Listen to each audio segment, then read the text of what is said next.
Majority Report, Matt and Jamie in studio today. Michael, Hey, not hey. quite back yet. Jamie, did you watch much of the Charlie Kirk debate with I did indeed. Sam? What was your impression? Did you watch it all? Because it got truncated on the stream I saw. I watched it until they cut the feed because Sam was doing too well. Yeah, look at that. Silenced again. Yeah, I thought Sam... well, one thing I will say about Charlie is it's clear that he's a strong debater. Hello, Michael. We're just recovering. So tell me about it. I actually really haven't. I caught a few minutes of the debate, but I was not able to. I was indisposed. I was flying and going door to door for Medicaid. So Sam was doing real work, unlike the celebrities in Tinseltown. yeah, right, exactly. I was out in the heartland trying to get people health care. Well, Sam and Jank were haranguing with idiots. Yeah, I didn't watch the time that Charlie Kirk, the day before Sam and Charlie debated. He got so triggered. He really freaked out. I heard that he got freaked out on with he like almost Hassan Piker. Okay, I thought he was gonna leap into the audience and try to fight Cenk Uygur. Wow. He's like, I live like a capitalist every day. It's like, yes, you're paid by capitalists to defend capitalism. That's true. Yes. So yeah, if you, I mean, I'd hope you were approximate literally the a lifestyle. subsidized propagandist. I mean, I guess. I really liked how every time Charlie Kirk was lying or saying misleading things, Sam would just interrupt him like, "You're lying. Yes. It's not true." Wrong. Yeah, Sam showed the virtue of not, the rules were you're not supposed to butt in like that. But when somebody's lying, fuck the rules, right? Like, I will break the rules to point out that Charlie Kirk is talking about wages as if inflation didn't exist, right? And Sam was really well prepared. It was interesting to see him so well prepared. I think this was the best match that I've seen Sam debate.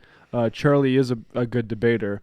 I also thought that he's going to age himself out of his little, niche here. He's not going to be able to be the college guy forever. Yeah, exactly. Like, what I is don't he know. gonna Why do? don't you ask Dan Nanan? Is that the one?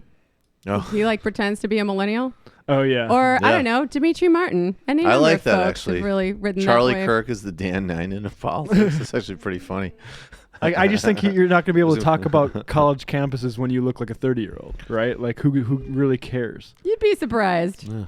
That's these people's bread and butter. He'll figure out a pivot. Jordan Peterson's talking about college campuses, and he's old as shit. But he's a professor, so theoretically. Well, maybe Charlie Kirk will become a professor. He was never even a some student. sort. Is that true? He really never went to college. I don't think he finished. I think he did go to college on Foster Freeze's dime. I might be wrong about that. Don't sue Charlie. I know you have some financial relationship with Foster. Good old Father Foster. What should I say today, Father? He does have the vibe of a fail son.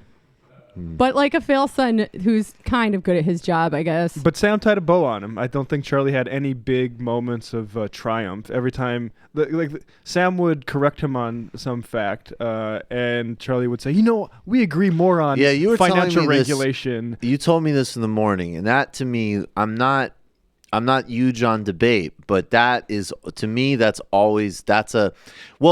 you're having like an actual serious debate, I guess, where you're theoretically sincerely exchanging ideas, then noting points of commonality can mean that you're having some type of like intellectual progression together. But if you're at Politicon or on cable news and you say, I noticed just even from cable news hits, like if the dude you're arguing with is like, well, actually, you and I are pretty close on that. That's either, and it sounds like he didn't do this. You either could do that as like a stealthy move where like, oh, well, hey, I agree with you about, crony capitalism. So I guess you're also a socialist. You could do that kind of move, which I like to do. Or you're just being like totally full of shit, which is you're just sort of trying to like, I know that what the person I'm opposed to is saying something popular right now or something that intuitively resonates, and I'm just going to claim that we share a value set that we obviously don't. And that's what you said. It sounded like that's what Charlie Kirk was doing. Oh, a definitely. lot. Right.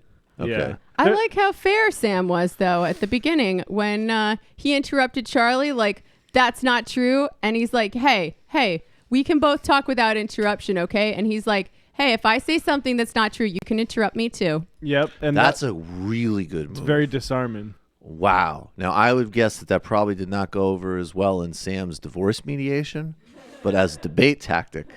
Well, yeah, because lying is not Sam's debate tactic. No, but that's actually an incredible. That's wow. I really hate to give Sam credit, but that's like simultaneously like that's a very smart domineering move. It's also actually substantively sincere. Like, forget the manners. Let's hold each other to account. Let's hold each other to a higher standard. And then third, obviously that rule is going to benefit Sam, but Charlie can't. What is he going to say? Charlie said, you all heard it. Fair, because I lie way more than you. Well, he has to say that. He has to say that. But the truth is like, he should be sitting there like going, oh, fuck. And now I can't rely on the moderator. I can't rely on the moderator. And now somebody that knows much more about every single policy metric we're talking about is going to be able to call me on my nonsense. That's a really good move. Because conversely, could you imagine if somebody was dumb enough to say, no, the rule says no interruption. Well, the debate's over. Like, you've already lost in that one move. So you have no choice but to say, like, all right, let's go. Yeah, let's do it. Yeah. Wow. Some little Jew keto from Sam there.